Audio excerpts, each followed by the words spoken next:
Rudy Reyes looks every inch a real-life action man, and he is certainly enough to scare the living daylights out of Matt Hancock and Gareth Gates. The highly decorated former U.S. Recon Marine, the American equivalent of our Special Forces, proved a big hit with Channel 4 viewers when he made his UK TV debut in the channel's SAS team last year, replacing Hardman and Middleton. And Rudy will be returning to our screens this week for the new series of Celebrity SAS, Who Dares Wins, set in the Vietnamese jungle. But behind the 51-year-old's tough guy image is a deeper and darker backstory, ranging from childhood abuse and homelessness to drug addiction and a year in a mental institution. It's a story that Rudy says molded him into the survivor he is today, and was forged by his experiences as a soldier. In my first year in the Marines, 23 of my recon brothers died in training, he says. We're out at sea, battling 20-foot waves. We arrive in helicopters on the decks of ships and take down the bad guys. SAS, Who Dares Wins is not that, but there's nothing pretend about it. Of the show's new series, Rudy says, the contestants' training is dangerous and conducted in extreme weather conditions. The celebrities are always taken by surprise at just how freaking difficult it is.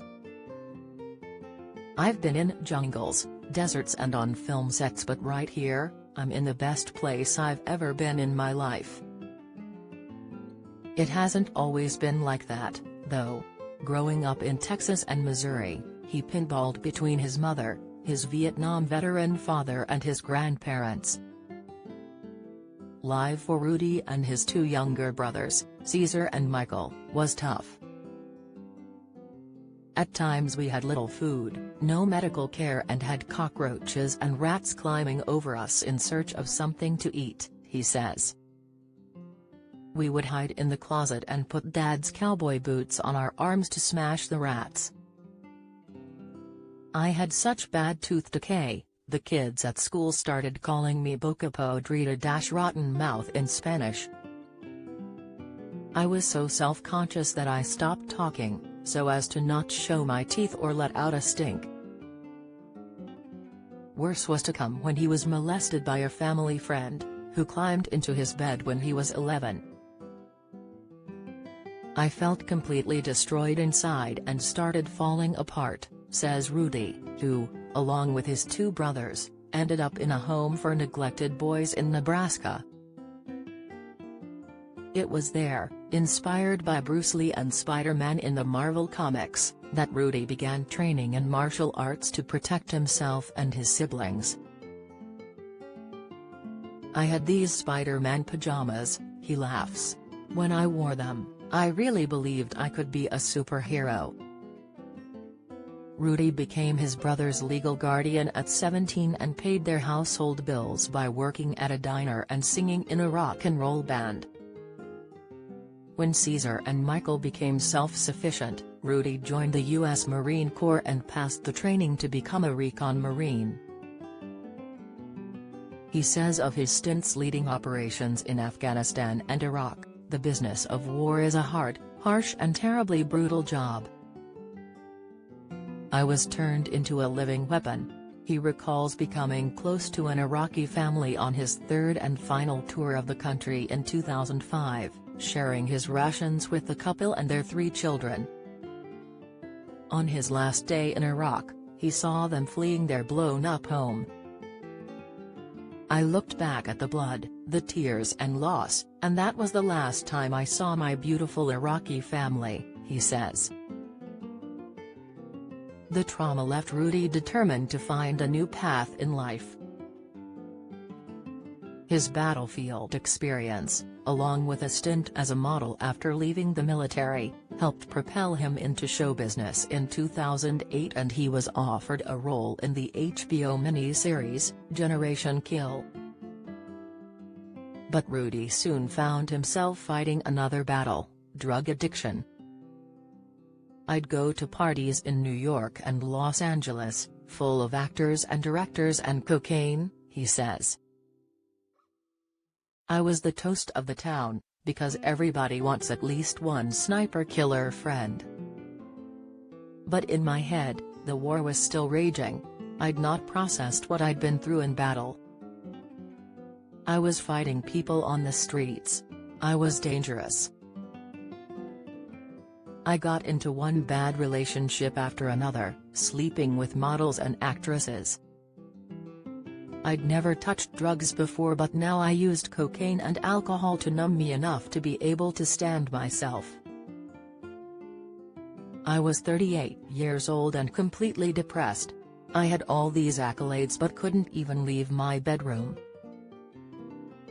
In 2016, Rudy hit rock bottom, homeless, broke and considering suicide. He admits, "I came real close to ending it all.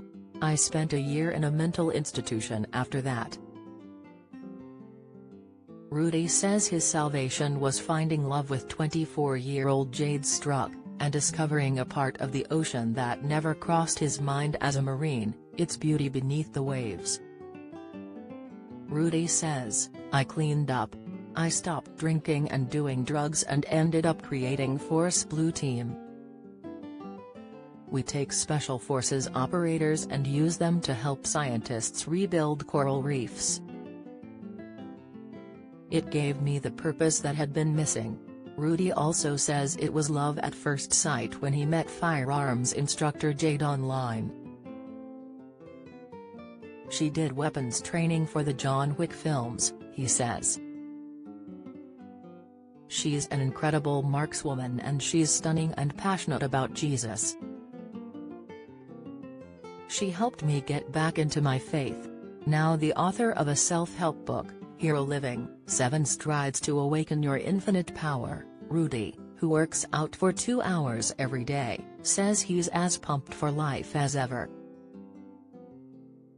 "I reckon I have about 10 to 15 years of being a real-life superhero left. Then it's off to the ranch to settle down and have kids with Jade." But he fancies one more adventure first, following fellow tough guy Arnold Schwarzenegger into the world of politics. "I feel a need to represent our veterans and their families," he says.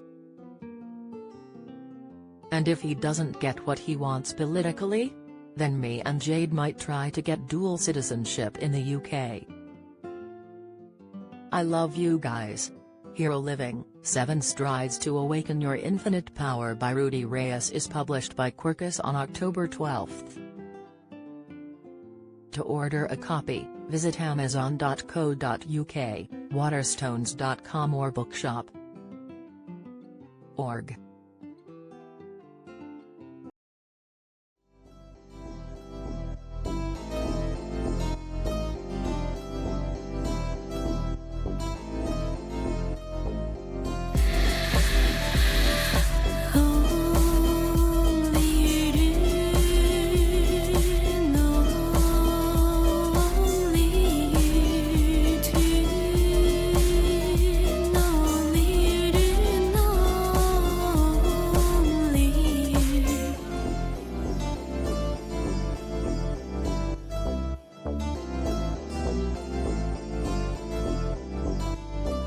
To